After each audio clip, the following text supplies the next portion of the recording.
মানুষের মনে শত শত বছর ধরে একটা প্রশ্ন আছে, মৃত্যুর পরেও কি কোনো জগৎ আছে? যদি কোনো জগৎ থেকে থাকে তাহলে কেমন হয়? এই গল্পটিও একই রকম একটি জগৎ নিয়ে, যেখানে দেখানো হয়েছে মৃত্যুর পর কি হয়।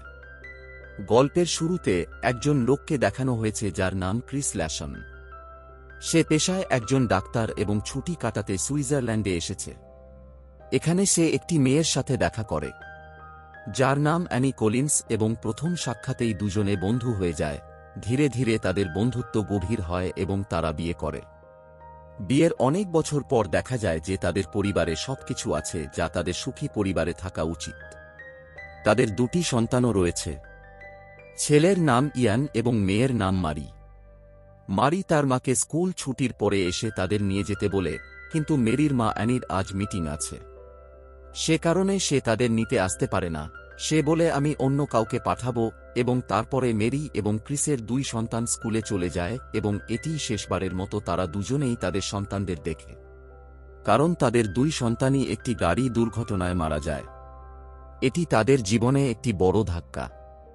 তারা দুজনেই সম্পূর্ণভাবে ভেঙে পড়েছে, এমনকি অ্যানির মানসিক অবস্থারও অবনতি হয়, কারণ সে তার জীবনের ক্ষতি সহ্য করতে পারে না। সে তার সন্তানদের মৃত্যুর জন্য নিজেকে দায়ী বলে মনে করে। সে মনে করে যদি সে তার সন্তানদের নিতে যেত তাহলে হয়তো তার সন্তানরা আজ বেঁচে থাকত। অন্যদিকে অ্যানির এমন অবস্থা দেখে ক্রিসও সম্পূর্ণ ভেঙে যায়, কিন্তু সে কোনোরকমে অ্যানিকে ফিরিয়ে এনে সুস্থ করে তোলে।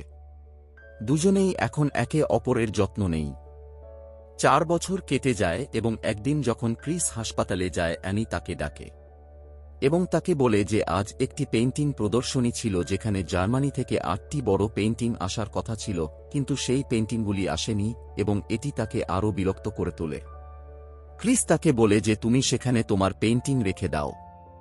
আসলে অ্যানি একজন বড় চিত্রশিল্পী, কিন্তু সে তার পেইন্টিং সংগ্রহ করতে যেতে পারে না। সেজন্য ক্রিস তাকে বলে যে আমার কাজ শেষ করে আমি তোমার পেইন্টিং তোমার কাছে পৌঁছে দেব। অ্যানি এতে অনেক স্বস্তি পায়, এবং ক্রিস যখন তার পেইন্টিং নিতে বাড়ি যাচ্ছে, সে দেখে যে রাস্তায় সুড়ঙ্গের ভিতরে যানবাহনের সাথে একটি দুর্ঘটনা ঘটেছে। তখন সে নিজের গাড়ি থেকে নেমে অন্য একটি গাড়িটির কাছে যায় যা সম্পূর্ণভাবে উল্টে গেছে। তখন অন্য আরেকটি গাড়ি সুড়ঙ্গে ধাক্কা দেয় আর গাড়িটি এসে ক্রিসকে ধাক্কা দেয়, যার ফলে ক্রিস সেখানেই মারা যায়। এদিকে ক্রিসের মৃত্যুর পর অ্যানি সম্পূর্ণ ভেঙে যায়। এদিকে আমরা দেখি ক্রিস জানেই না যে সে মারা গেছে, তার আত্মা তার শরীরটি ছেড়ে দিয়েছে। ক্রিসের এটা মেনে নিতে অনেক সময় লাগে। এদিকে ক্রিসের সাথে একটি ছায়া থাকে যাকে সে ঠিকমতো দেখতে পায় না। আসলে ক্রিস পৃথিবী ছেড়ে যেতে চায় না, সে সব সময় অ্যানির আশেপাশে থাকতে চায়, কারণ সে তাকে খুব ভালোবাসে এবং সে তাকে বারবার তার উপস্থিতির অনুভব করায়। যদিও অ্যানি তাকে দেখতে পায় না, কিন্তু যখনই ক্রিস অ্যানিকে তার উপস্থিতি অনুভব করিয়ে দেয়, তখনই অ্যানির ব্যথা বেড়ে যায়। ক্রিসের সাথে যে ঘটনা ঘটে তা সে ছায়ার কাছে জিজ্ঞেস করে এই সব কবে শেষ হবে। ছায়া বলে যে এটি তখনই হবে যখন আপনি চাইবেন, এবং এখন ক্রিসের চেতনাও এটি বুঝতে পারে যতদিন তার আত্মা অ্যানির আশেপাশে থাকবে ততক্ষণ তার ব্যথা বাড়বে। এই কারণেই সে অ্যানিকে চিরতরে বিদায় জানিয়ে চলে যায়, এবং এখান থেকে সে তার কল্পনার জগতে চলে যায়। এটি সেই একই জগৎ যেখানে অ্যানি এবং ক্রিসের প্রথমবার দেখা হয়েছিল। অ্যানি এই জায়গাটির একটি খুব বড় এবং সুন্দর পেইন্টিং তৈরি করেছিল, এবং এই মুহূর্তে ক্রিস সেই পেইন্টিংয়ের ভিতরে রয়েছে, অর্থাৎ এটি তার স্বপ্নের একটি জায়গা যেখানে ক্রিস এবং অ্যানি ভবিষ্যতে তাদের পুরো জীবন কাটাতে চেয়েছিল। ক্রিস এখানে এসে খুব খুশি, কিন্তু বাস্তব জগতে অ্যানি পুরোপুরি ভেঙে পড়েছে, এবং অ্যানি সেই পেইন্টিংয়ের সাথে রয়েছে যার ভিতরে ক্রিস রয়েছে। বর্তমানে সে আরেকটি পেইন্টিং বানায়, এবং এটি একটি গাছের খুব সুন্দর পেইন্টিং, এবং ক্রিসও এই পেইন্টিংয়ের গাছটিকে তার জগতে দেখতে পায়। এই কারণে ক্রিসের সাথে যে ছায়া রয়েছে সে সম্পূর্ণ চমকে ওঠে। সে বলে যে আমি এর আগে কখনো এরকম কিছু দেখিনি। এটি তখনই ঘটে যখন আপনার একটি আত্মার সঙ্গী থাকে, অর্থাৎ আপনি এবং অ্যানি এখনও তার পেইন্টিংয়ের মাধ্যমে একে অপরের সাথে সংযুক্ত আছেন, কিন্তু অ্যানি এটি জানে না, এবং অ্যানি তার পেইন্টিংটিতে জল ঢেলে দেয়, যার কারণে ক্রিসের জগতের গাছটিও গলে যেতে শুরু করে। এতে ক্রিসের খুব কষ্ট হয়। এদিকে ক্রিস এখানে তার মেয়ের ছোটবেলার একটি খেলনা খুঁজে পায়, এবং সেটি দেখার পর তার সাথে যে ছায়াটি আছে, যার নাম অ্যালবার্ট, ক্রিস তাকে বলে যে আমার বাচ্চারা এখানে আছে, আমি তাদের সাথে দেখা করতে চাই। অ্যালবার্ট ক্রিসকে বলে যে এটি এমন একটি জগৎ যেখানে প্রত্যেকে তাদের নিজস্ব চিন্তাভাবনা এবং ইচ্ছা অনুযায়ী তাদের নিজস্ব জগৎ তৈরি করে। আপনি যখনই চান আপনার বাচ্চাদের সাথে দেখা করতে পারেন। পরের দিন অ্যালবার্টের জায়গায় আরেকটি মেয়ে এখানে ক্রিসের সাথে দেখা করতে আসে। এই মেয়েটির নাম লিওনা এবং সে বলে যে অ্যালবার্টের আজ কিছু কাজ ছিল, তাই আমি এখানে এসেছি, আপনি আমার জগতে আমার সাথে আসতে চান, এবং এই বলে সে ক্রিসকে তার জগতে নিয়ে যায়। যদিও এই জগৎটি ক্রিসের জগৎ থেকে সম্পূর্ণ আলাদা, কিন্তু এই জগৎটি ক্রিসের জগতের মতোই সুন্দর। লিওনা সারাদিন ক্রিসকে তার জগতে নিয়ে ঘুরায়, কিন্তু ক্রিসের মন সারাদিন অন্য কোথাও হারিয়ে থাকে। আসলে আজ তাকে তার মেয়ের কথা অনেক মনে পড়ছিল। লিওনা ক্রিসকে তার মেয়ের ছোটবেলার স্মৃতি বলতে বলে, এবং ক্রিস তাকে বলে যে তার মেয়ের ছোটবেলায় সে সবসময় তার মেয়ের সাথে দাবা খেলত, যদিও সে কখনো জিততে পারেনি। সে তার মেয়ের ছোটবেলার বাড়ির কথাও মনে রেখেছে যেখানে সে খেলত, এবং যখন সে তার চারপাশে তাকায় সে দেখতে পায় যে জগৎটি ঠিক সেই রকমই। এদিকে লিওনা ক্রিসকে বলে যে ছোটবেলায় সে তার বাবার সাথে সিঙ্গাপুর যাচ্ছিল, তখন একজন ফ্লাইট অ্যাটেন্ডেন্ট সেখানে এসেছিলেন, যাকে দেখে আমার বাবা হেসেছিলেন এবং আমাকে বলেছিলেন যে এই এশিয়ান মেয়েটি খুব মিষ্টি, সুন্দর এবং বুদ্ধিমান। সেই মেয়েটির নামও ছিল লিওনা। সেদিন হয়তো আমার বাবা আমাকে এভাবে বলেছিলেন, কিন্তু সেদিন আমি আমার মনে ভেবেছিলাম যে আমি যেদিন বড় হব আমিও ঠিক সেই মেয়েটির মতোই হব। লিওনা আসলে তার মেয়ে যে এমন হতে চেয়েছিল, এবং এটিই তার জগৎ যা সে তার ছোটবেলায় দেখেছিল এবং সে যে জগতে যেতে চেয়েছিল। ঠিক যেমন ক্রিস তার পেইন্টিংয়ের জগতে তার সারা জীবন অ্যানির সাথে কাটাতে চেয়েছিল, ঠিক একইভাবে তার মেয়ে মেরি তার নিজের জগতে যেটি তার স্বর্গ। এবং এখন ক্রিস তার আসল মেয়েকে দেখতে শুরু করে এবং সে তাকে জড়িয়ে ধরে। তারপর ক্রিস তার জগতে ফিরে আসে এবং অ্যালবার্ট আবার তার সাথে দেখা করতে আসে। সে অ্যালবার্টকে জিজ্ঞেস করে, তুমি কোথায় গিয়েছিলে? অ্যালবার্ট তাকে বলে যে একটি গুরুত্বপূর্ণ কাজ ছিল, এখন আমাদের সাহসের সাথে কাজ করতে হবে, এবং সে ক্রিসকে বলে যে তোমার স্ত্রী আত্মহত্যা করেছে। এতে ক্রিসকে খুব খারাপ লাগে, কিন্তু কিছুটা হলেও স্বস্তি বোধ করে, কারণ সে জানে যে তার স্ত্রীর অনেক দুঃখ ব্যথা ছিল। সে বলে যে তার সমস্ত ব্যথা দূর হয়ে গেছে। এবার সে অ্যালবার্টকে জিজ্ঞেস করে, আমি কখন আমার স্ত্রীকে দেখতে পাব? সে বলে যে হয়তো কখনোই না। ক্রিস বলে, এটার কি মানে? অ্যালবার্ট বলে যে আপনার স্ত্রী আত্মহত্যা করেছে, এবং যারা আত্মহত্যা করে তারা অন্য জগতে চলে যায়। সে বুঝতে পারে যে তার স্ত্রী অ্যানি স্বর্গে স্থান পায়নি, বরং নরকে জায়গা পেয়েছে। এ কারণে তার খুব খারাপ লাগছে। সে অ্যালবার্টকে জিজ্ঞেস করে, তুমি কি তাকে শাস্তি দিয়েছ? বাস্তব জগতে অর্থাৎ পৃথিবীতে সে এর আগেই অনেক কষ্ট দেখেছে। অ্যালবার্ট বলে যে এখানে বিচার করার কেউ নেই, সবকিছু নিজেই ঘটে থাকে। ক্রিস বলে যে আমি এই পদ্ধতিতে বিশ্বাস করি না, এবং আমি যে কোনো মূল্যে আমার স্ত্রীকে ফিরিয়ে আনব। অ্যালবার্ট বলে যে কেউই সেই নরকের জগৎ থেকে ফিরে আসেনি, কারণ যারা আত্মহত্যা করে তারা কখনোই বুঝতে পারে না যে সে মারা গেছে। বোঝার আগেই সে এমন এক ঘূর্ণিতে আটকা পড়ে যেখানে সে অনন্তকাল আটকে থাকে। এবং ক্রিস বলে যে আমি হাল ছেড়ে দেব না, আমি আমার স্ত্রীকে ফিরিয়ে আনব। অ্যালবার্ট ক্রিসের কথা শোনে এবং বলে যে আপনি একটি সুযোগ পাওয়ার যোগ্য, আমাদের একজন গাইড খুঁজে বের করতে হবে যে আমাদের সেই নরকের জগতে নিয়ে যেতে পারে। এবং অ্যালবার্ট ক্রিসকে একটি লাইব্রেরিতে নিয়ে যায়, যেখানে তারা একজন বৃদ্ধের সাথে দেখা করে যে তাদের এখান থেকে অন্ধকারের জগতে অর্থাৎ নরকের জগতে নিয়ে যাবে। এবং এখন তারা তিনজনই একটি ছোট নৌকায় সমুদ্রে যায়, যেখানে খুব প্রচণ্ড ঝড় চলছে, এবং সাগরে যখন তারা নৌকার মাঝখানে থাকে তখন অনেক আত্মা তাদের নৌকার চারপাশে আসে এবং সেই আত্মারা তাদের নৌকাটি জলে ডুবিয়ে দেয়। কিন্তু কিছুক্ষণ পর তারা তিনজনই তীরে পৌঁছে যায়, এবং যখন তারা উপকূলে উঠে আসে তারা দেখে যে সমুদ্রে অনেকগুলি ডুবে যাওয়া জাহাজ রয়েছে। ক্রিস তার গাইডকে জিজ্ঞাসা করে যে এটি কোন জায়গা। সে তাদের বলে যে এটি নরকের দরজা, কিন্তু এখন তাদের অ্যানির সংকেত পাওয়া বন্ধ হয়ে যায়, কারণ অ্যানির সংকেত ক্রিসের চিন্তা থেকে পাওয়া যাচ্ছিল, অর্থাৎ তার স্মৃতি যা সে অ্যানিকে নিয়ে ভাবছে, এবং তাই তার সংকেত পাওয়া বন্ধ হয়ে যায়, কারণ সে তার স্ত্রীর কথা নয়, তার ছেলে ইয়ানের কথা ভাবছে।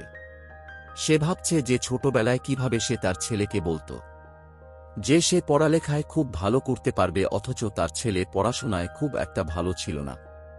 কিন্তু ইয়ান সবসময় তার বাবার প্রত্যাশা পূরণ করতে চেয়েছিল, এবং তার বাবা তাকে যেভাবে চেয়েছিল সে সেভাবে হতে চেয়েছিল, কিন্তু তার মতো হওয়ার চেষ্টা করার আগেই সে এবং তার বোন একটি দুর্ঘটনায় মারা যায়। এবং এখানে নরকের জগতে ক্রিস বুঝতে পারে যে অ্যালবার্ট যে তার সাথে আছে সে আর অন্য কেউ নয়, সে তারই ছেলে ইয়ান। আসলে ক্রিস সব সময় চেয়েছিল তার ছেলে এমন একজন ব্যক্তি হোক যে অন্যকে সাহায্য করে, যাতে সবাই তাকে ভালোবাসে, সে একজন ধার্মিক মানুষ হোক। এবং ক্রিস এটাও চেয়েছিল যে তার ছেলের জীবনে যদি কখনো কঠিন সময় আসে তাহলে সে যেন সবসময় তার ছেলের পাশে থাকে, এবং এই কারণেই তার ছেলে ক্রিসের কঠিন সময় তার সাথে থাকে।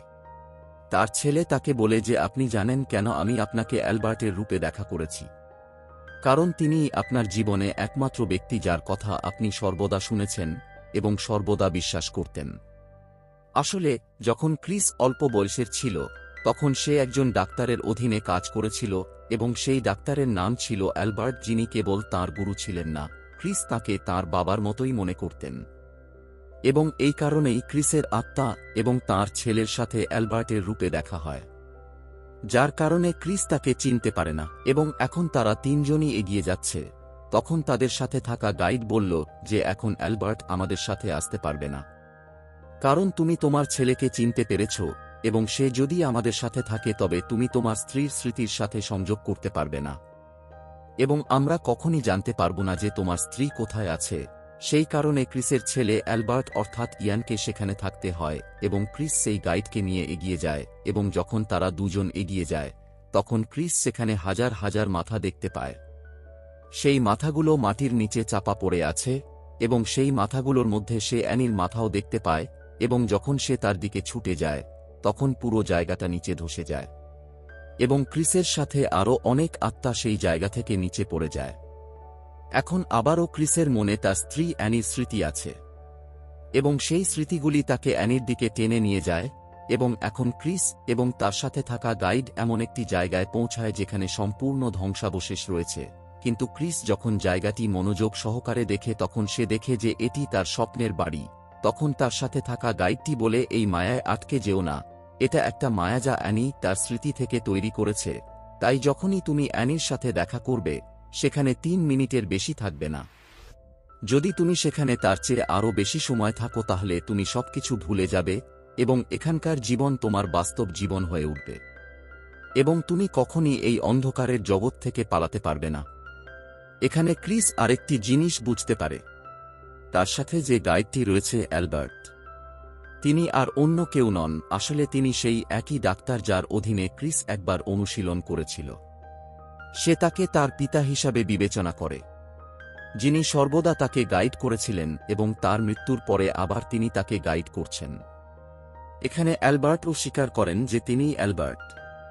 তিনি ক্রিসকে বলেন যে তুমি জানো যে আমি এবং বাচ্চারা কেন ভিন্ন রূপ ধারণ করেছি, কারণ যদি আমরা বাস্তবে মিলিত হতাম তবে আমাদের সম্পর্ক আগের মতোই থাকত, যা আমাদের সবাইকে একে অপরকে বুঝতে বাধা দিত।